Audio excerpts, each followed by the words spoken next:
The Montana sun hung low and merciless over the Clearwater River that afternoon, turning its surface into a sheet of blinding copper.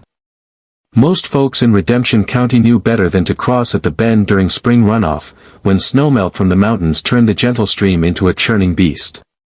But Eleanor Hartwell wasn't most folks. She was a woman with nothing left to lose.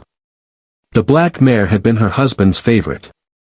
Tom had died 6 months ago, crushed under a fallen oak while clearing their north pasture, and Eleanor had been selling off pieces of their life ever since. The mare was supposed to fetch enough money to keep the ranch through winter, maybe longer. But the buyer lived on the far side of the river, and Eleanor's grief had made her reckless. She'd urged the horse into the water despite the current's roar, despite the way the animal's eyes had rolled white with fear. They made it halfway before the river decided to claim them both. The current seized them like a giant's fist. Eleanor felt herself torn from the saddle, the reins burning through her palms as she tried desperately to hold on. Then she was under, the world a roaring brown chaos, her heavy riding skirts dragging her down like anchors. Water filled her nose, her mouth. She clawed toward what she thought was the surface, but the river spun her like a rag doll, and she couldn't tell up from down anymore. So this is how it ends, she thought with strange clarity. Tom, I'm coming. Then hands, strong, sure hands, gripped her shoulders and hauled her upward into the light. She broke the surface gasping, choking, her vision swimming. Someone was pulling her toward the shore with powerful strokes, fighting the current that still tried to claim her. She glimpsed a weathered face, intense blue eyes, a black cowboy hat somehow still miraculously on his head.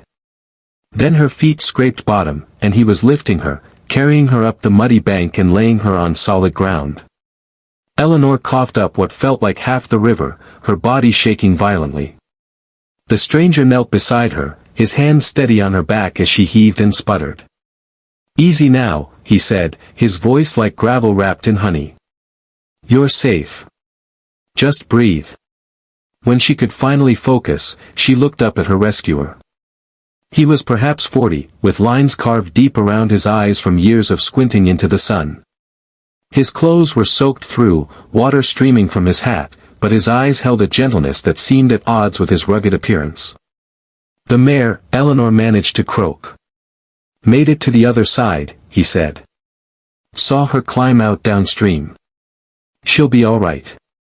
He paused. "You nearly weren't." Eleanor closed her eyes, feeling the weight of that truth settle over her.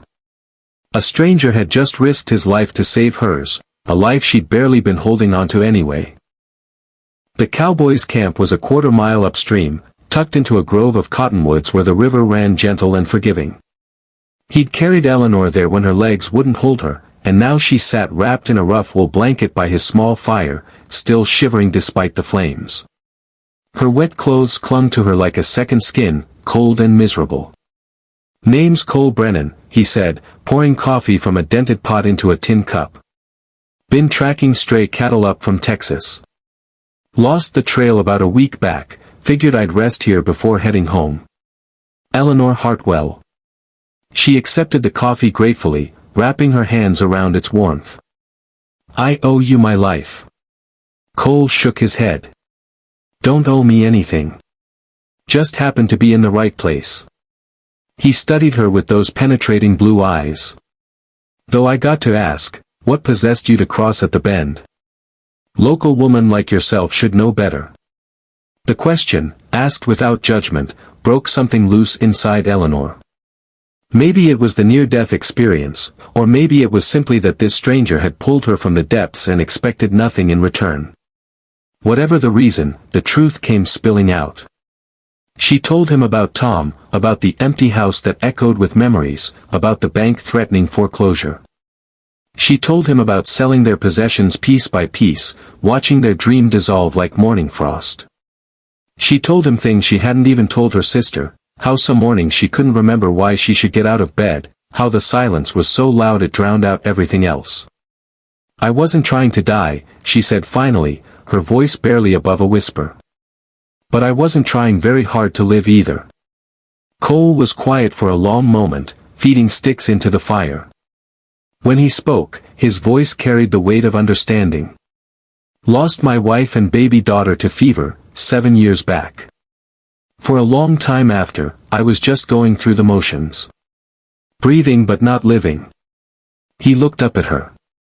Took me years to learn the difference. Eleanor felt tears sliding down her cheeks, mixing with the river water still drying on her face. This stranger understood. This man she'd known for less than an hour understood the hollow place inside her better than anyone. You need to get out of those wet clothes, Cole said gently. You'll catch your death otherwise. I've got a spare shirt and blanket. I'll turn my back, give you privacy. Eleanor looked down at herself, at her ruined riding dress, at the widow's weeds she'd worn like armor for 6 months. Then she looked at this man who'd saved her life, who'd shared his own grief without hesitation, who was offering simple human kindness with no strings attached. Will you stay if I undress? The words left her mouth before she'd fully thought them through. The question hung in the air between them like smoke. Cole's eyes widened slightly, and Eleanor felt her face flush hot despite her cold, wet clothes. She hadn't meant it the way it sounded, or had she? She didn't even know anymore. I mean, she stammered. I don't want to be alone right now. Could you just stay nearby? Keep talking. I can't bear the silence anymore. Understanding softened Cole's features. Of course, he said simply. He moved to the other side of the fire and turned his back, giving her privacy while remaining close enough to talk. I'll stay right here. With trembling fingers, Eleanor began unbuttoning her dress. As she did, she started talking, really talking, in a way she hadn't since Tom died. She told Cole about the scar on her shoulder from when she fell out of a barn loft at age 10. About the birthmark on her ribs shaped like a crescent moon that Tom used to kiss every morning. About the body she'd hidden under layers of black fabric, as if by covering herself she could somehow cover her grief. Tom used to say I was beautiful, she said, her voice catching. After he died, I forgot how to feel like a person. I became just the widow. That's all anyone saw. That's all I let them see. What do you want them to see? Cole asked quietly. Eleanor paused, her dress now in a sodden heap at her feet, Cole's oversized shirt hanging on her frame. The question was simple, but the answer felt profound. I want them to see Eleanor. Not the widow, not the woman who lost everything. Just me. Then show them, Cole said. Show yourself first, then the world.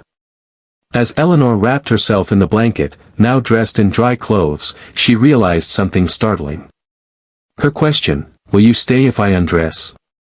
Hadn't been about seduction or desperation. It had been about vulnerability. About whether someone would stay if she shed the armor of widowhood, the costume of grief, and stood before them as simply human. Raw. Real. Imperfect. You can turn around now, she said. Cole turned, and his expression held no judgment, no pity, just acceptance. You know what I learned, he said. After my wife died, people kept telling me time heals all wounds. But that's not quite right. Time doesn't heal, it just gives you space to learn how to carry your scars differently. Eleanor felt something shift inside her, like ice breaking up after a long winter. How do you carry yours? By remembering that my story didn't end with loss, Cole said. It just changed chapters. And by helping others when I can. Like pulling stubborn women out of rivers. A gentle smile tugged at his lips. Despite everything, Eleanor laughed, a real, genuine laugh that surprised them both. They talked through the afternoon and into the evening, as Eleanor's clothes dried by the fire and the Montana sky painted itself in shades of purple and gold. Cole told her about his years of wandering, how he'd been running from his grief until he realized he was also running from life itself. Eleanor shared stories about Tom, not the sad ones, but the good ones. The way he'd sung off-key while doing chores. His terrible attempts at cooking. The dreams they'd built together, even if they'd never seen them through. As darkness fell, Cole insisted Eleanor take his bedroll while he kept watch by the fire. "I'll get you back to town tomorrow," he said. "Make sure you get home safe." But Eleanor shook her head. "I need to get that mare back first. The buyer's still waiting, and I need that money." She met his eyes. "Will you help me?" "Course I will."